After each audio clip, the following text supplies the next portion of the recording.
लेकिन पहाड़ उठ नहीं रहा है, तो हाथ जोड़ते हैं उस पहाड़ के सामने कि आप हल्के हो जाओ। मैं विश्वास दिलाता हूं, वचन देता हूं कि आपको ऐसी जगह रखूंगा जहां भगवान श्री राम के चरण आपके सिर के ऊपर से फेरेंगे। पहाड़ ने कहा तू मुझे कहीं ऐसा रख देगा, मैं जहां एक जगह पड़ा हुआ हूं ठीक ठाक, यहां से उठ जाऊंगा, यहां भी जगह खाली हो जाएगी, और कहीं और भी डाल देगा। नहीं, मेरा विश्वास करो, मैं वचन देता हूं। अच्छा, सच्ची बात है। हाँ, भगवान श्री राम के चरण के सिर के ऊपर से चलेंगे। ये कहने पर बहुत ने कहा उठा ले, अब उठ जाऊंगा हल्का। उस पर्वत को उठा के हनुमान जी चले। तब तक पुल पूरा हो गया था। श्री रामचंद्र जी ने आवाज दी कि पुल पूरा हो गया है। जो बंदर, भालू, रीछ जहां पर भी कोई पत्थर लिए हुए है उसको वहीं पे रख दे, उसको वहीं पे रख दे।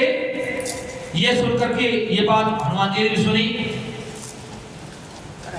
और पर्वतराज ने कहा भाई तू कह रहा था मैं तुझे ऐसी जगह ले जाऊंगा, अब आवाज तो ये आ गई।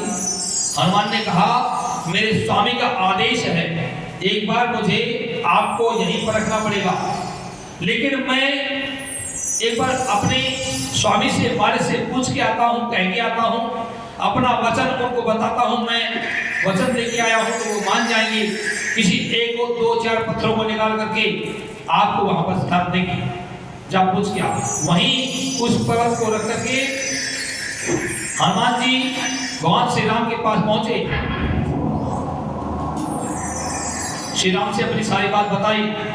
श्री राम ने कहा कि अब तो पुल बन गया है, पूरा हो गया है, किसी को मत निकालो। महाराज मेरे वचन का क्या होगा?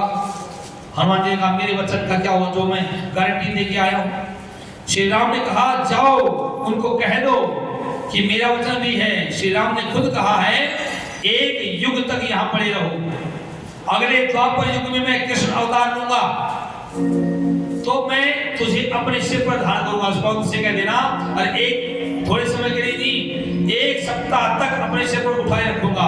बोलो जय श्री राम। जय जय श्री राम। हनुमान जी वापस आए। उस पर्वतराज से कहा, वो पर्वत था गोवर्धन, गोवर्धन पर्वत को उस समय हनुमान जी लेकर के वृंदावन तक पहुंचे थे, वहीं पर उस पर्वत को रख दिया और कहा भगवान ने कहा है कि मैं वचन देता हूं कि अगले युग में द्वापर में तुम्हें अपने सिर पे उठाऊंगा, एक सप्ताह तक उठाए रखूंगा। और अगले जन्म में भगवान श्री कृष्ण अवतीर्ण हुए और इंद्र की वर्षा का दिन बहाना था। इंद्र से वर्षा से बचने के लिए लोगों को पर्वतराज गिरिराज के नीचे छुपाया। 7 कोस का गोवर्धन है, उसको 7 दिन तक अपनी उंगली पर उठाए रखा। बोलो जय श्री राम। ये था प्रकरण गोवर्धन का।